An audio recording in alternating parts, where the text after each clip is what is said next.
my fellow comic book collectors. It's Alan, the Comic Collector Geek, and these are the hottest Golden Age comics for the week. It's a really cool list, actually. I'm pretty excited about this list. The number 10 on the list is Journey into Fear, number 15. This is from Superior, 1953. It's actually a book that was mentioned in The Seduction of the Innocent. And the reason it was mentioned in The Seduction of the Innocent was it has stories of bizarre acts of murder. And a man kills his wife and he is a werewolf. So it's just this, I guess that's something that bothered Wortham. I don't know why, but I guess he didn't like the idea of like these kind of bizarre forms of murder, and you know, I don't think he liked the crime part of many comic books. And if you look at many of the books that were in The Seduction of the Innocent, they were crime related. So I think he didn't like anything that maybe glorified crime or made crime more interesting. So yeah, this one was an interesting sale though. This was for a 2.0 and it sold for $300. Now this is the only sale in this grade. This book actually doesn't sell that often. There was a 1.5, however, that sold for $175 in February of 2020. So this is a fairly good increase on that 1.5. So you would think it would sell for around that $250 mark based on the per point price. So $300, somebody, you know, it's a good sale. So there are 18 of these on the census, and 17 of them are Universal Blue Labels. Number 9 on the list is another SOTI book. It is Frontier Romances number 1. It's from Avon, 1949. And it was mentioned in The Seduction of the Innocent because there's a scene inside the comic where a man has a girl bent over his knee and he's spanking her. So one of the things that Wortham was really bothered by was the treatment of women in comics, that he felt that they were demeaning women, and this would be a demeaning act. So that's kind of the reason why it's in The Seduction of the Innocent. This was a 4.0 that sold for $355. Now there are no other sales for this grade. Actually, and the only other sale that is in recent history, like most of the sales are from 10 years ago. The only recent sale for this book was set back in February of 2022, and the buyer was me. I was the buyer of it. And it was a 3.0 that sold for $242.50. So this is this sale, this 4.0 is kind of in line with that. If you do the math, it's like when I bought my copy, it was like $80 a point. This would be, so if you do 80 times 4, that's 320, so this is 355. So it's gone up about 10% over the last 2 years. So really interesting sale. It's weird that I'm part of it because I was the one that was the only other sale for this book in recent times. There's only 17 of these on the census, and 16 of them are Universal Blue Labels. So that's why you don't see it that often. Number 8 on the list is another SOTI book. It's just like SOTI, SOTI, SOTI. This is My Life number 4. And My Life number 4 was from Fox Feature Syndicate, 1948. It's Jack Kamen cover, and it features the interior art by Al Felstein. Now, this is actually My Life number 4 is actually the first title, a number in the new title where it's My Life. Before it was actually called Cloris Archer, and 1, 2, and 3 were all Cloris Archer, and it's interesting. So if you look at those books, they feature a lot of Al Felstein art. The covers are all by Al Felstein, and the interiors are all by Al Felstein, and it's a lot of sexuality. And I'll get into what Wortham said about it. So Wortham said that these books specialize, these 1 through 4, all of them were mentioned in The Seduction of the Innocent. specializes in accentuating and protruding breasts. That is in practically every panel. So that was Wortham's description of these books. So all four of them, like 1 through 4, were mentioned in Seduction Innocent. And if you ask me, I think that would be a pretty good advertisement for these comics. They'd probably get more sales if they use that line that Wortham gave for it. So very interesting one. This was a 3.5 that sold, and it sold for $364.99. We'll round it to $365. The previous record, though, this book has been on sort of a downward trend. The previous record was $438, set back in February of 2019, and the most recent sale was actually still on a downward trend, where it sold for $408 in June of 2020. So it's one of those ones where it's kind of dropping a bit. Now it's down another 10-20%. So not faring that well, but it is definitely a hard book to find. There's only 13 of these on the census, and 12 of them are Universal Blue Labels. Number 7 on the list is Captain Marvel Adventures number 82. This is from Fawcett, 1948. It is the second appearance of Tawny the Tiger, who's kind of like the sidekick of Captain Marvel. And this is his first cover appearance. So kind of an important book for Tawny collectors. And actually Tawny made a cameo appearance in the Captain Marvel movie, or Shazam movie, I should say, Shazam number 1, where there's little stuffed animals that are tigers. That was his cameo. This book is also an infinity cover, which is kind of cool. It's an extra bonus. So it's an infinity cover, very cool book. This was at 8.5 that sold, so really high grade for this book. It sold for $750.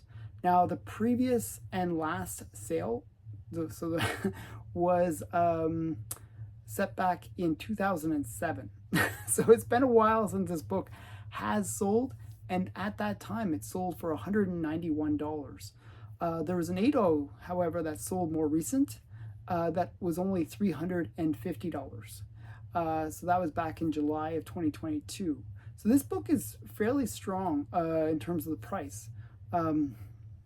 There's 47 of these on the census, and 45 of them are Universal Blue Labels. So actually this book for Captain Marvel is quite rare. It's actually a pretty good one to have. Strangely enough, I sold or traded two of my, I had 2 extra copies of this book. I traded both of them to Bigby. So he's picked up a pretty good book and 2 copies of it. So congrats, Bigby. So number 6 on the list is Famous Funnies number 215. This is from Eastern Color Comics from 1955. It's a Frank Frazetta cover, and it's part of the era where Frank Frazetta was doing the covers of Famous Funnies. He did like several covers, and all of those books go for crazy money. This one features great octopus bondage cover. You see this hero coming down to save this damsel in distress that's being entangled by the octopus. Just a really cool cover. This was a 3.0 that sold, and sold for $999, and yeah, no cents, just $999. Now this is the only one of this comics that sold in this grade, so it's a new record. But let's compare it to other sales. So there was a 3.5 that sold in May of 2024 for $1,110. So this is really well in line with that 3.5 sale. There was also a 2.5 though that sold back in April of 2024. So just recently, a 2.0, I should say, 2.0 sale for $1,500. So it's not in line with that sale. So I'm not sure I think what happened was that 2.0 sale was a bit of an overpay maybe, and I think this is much more in line with the other sales for this book. So just an interesting one. Was it like a drop in price, or was it that 2.0 was an overpay? You decide. Okay. There are 69 of these on the census, and 60 of them are universal blue labels. Number 5 on the list is Mr. Mystery number 11. This is from Aragon, 1953. It is a Bernard Bailey cover, and it is a cool cover. Mr. Mystery actually has some amazing covers, and this is one of them, where you see this man, he's buried up to his neck, and he's got ants crawling all over his face, basically going to eat his face. And in the background, you can even see other men that suffered the same fate. So very cool cover. Horrific, pre-code horror cover. This was a 1.8 that sold, and it sold for $1,219. The previous record for this grade was set back in 2020 for $578. And there was actually a more recent sale in 2021 where this book had sold for $465. So this is well up from those previous sales. It's doubled its previous record. So very strong sale for this book, and it just shows that there's still some strength to the pre-code market. There are 69 of these on the census, and 66 of them are universal blue labels. Number 4 on the list is Nickel Comics number 1. This is from Fawcett, 1940. It's a Jack Binder cover, and it is the origin and the first appearance of Bullet Man. So a really important key for Fawcett collectors. Bullet Man was kind of one of the major characters for Fawcett. You have Spy Smasher, and you have Captain Marvel Jr., Mary Marvel, and Bullet Man were kind of the main staple characters for Fawcett. Now this was a 2.5 that sold, and it sold for $1,300. It was a best offer. Now this book is interesting because the previous record and the last sale for this grade was set back in 2010, so quite a ways ago. And back then it sold for $227. So it's up 5 times in that time period. So really strong sale. There was now how do we compare this? There was a more recent sale. This book doesn't sell that often, so we only can go by more recent sales. And the most recent sale was a 7.0 that sold in June of 2024 for $2,880. So when you compare it to that, this is a really strong sale. So it's like about a third of the grade, and it's about half the price. So it's a really strong sale. Somebody really wanted this book, and it's as I said, it's a pretty rare book in terms of seeing it offered. The last sale, 2010. There's only 53 of these on the census, and only 42 of them are universal blue labels. Number 3 on the list is Crown Comics number 3. This is from McCombs, 1945. I'm not sure who did the cover art. Some say it's Matt Baker. I'm not sure if it is Matt Baker, but but it does feature Matt Baker art interior.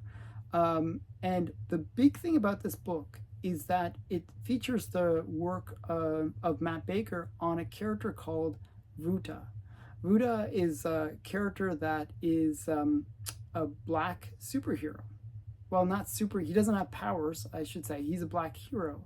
And he's the first black hero in comics. So major character. And this is one of those characters that was created by a black artist, Matt Baker, and is the first black hero in comics. Later on, in the later issues of Crown Comics, Vuta made an appearance on the cover, but he was portrayed with light skin, which is interesting. That they didn't feel like that at the time the climate would support a black character being on the cover. So that's the time we're talking about here. So this is a major character for people who are collectors of Black history, and this book really showed how important of a book this is in terms of the sale price, because this was an 8.0 that sold, and it sold for $4,350. Huge sale. I mean, this is a massive sale for this book, because if you look at the 8.5, which is a half grade higher, it sold back in May of 2015 for $573.60. So this is about 9 times like more than what the 8.5 had sold for. And just to put it in perspective, I actually, a little bit of personal information on this book, I actually own this book in the highest grade that's on the census. My copy is a 9.0, and it's a Promise collection, from the Promise collection pedigree. And my grade was 9.0, and I bought it back in August of 2021 for $1,560. So this is up 3 times from what I paid for the highest grade on the census. So this was a massive sale. Just a really great sale for a really major, important historical book for Black history. So just a really cool one. There are 12 of these on the census, and 12 of them are Universal Blue Labels. So a pretty rare book. Number 2 on the list is Flash Comics number 86. This is from DC Comics, 1947. It is Lee Elias and Joe Kubert cover. And it features the very first appearance of the Black Canary. And that's makes it a really important key, but the drawback of this book is she's not on the cover. It's still a cool cover. I actually like the cover. Some people don't. I don't know why, but with this dinosaur thing. But I actually like the cover. It's a book that I'd love to own, actually. This was a 3.5 that sold, and it sold for $5,000. Now, this book is really crashing, I have to say. It's kind of sad that it's such a cool book, but it's actually dropping in price pretty dramatically. The record for this book was set back in June of 2021, and I think that's because there was an announcement at that time where Black Canary was going to be in the Harley Quinn movie. And that movie did very, very bad. And it was a bad movie. I was going to try to balance it out by saying, oh, it wasn't that bad, but no, it was a bad movie, sorry. And back then, this book sold for $7,800. So it's down almost $3,000 from 2021. The more recent sale for this book in this grade was $6,000 in October of 2022. So that's the price correction from the movie. It's gone down another $1,000 from there. So the movie really hurt the value of this book. And if you actually look at the prior sales before 2021, it was actually a fairly strong performing book for a long, long time. And the movie killed the value. So that's how spec can actually work against a comic. It's really interesting. There are only 73 of these on the census, and 62 of them are Universal Blue Labels. Sad that a great book has lost so much value. Number 1 on the list is Green Lantern number 2. This is from DC Comics, 1942. It is a Martin Nodell cover. And this one is a really interesting book because the sales history on this one is I was kind of shocked by it. So I'll get into that in a second. But this was an 8.0, and it sold for $8,650. Now, the interesting thing was this was from the Mile High collection, and it's an Edgar Church collection.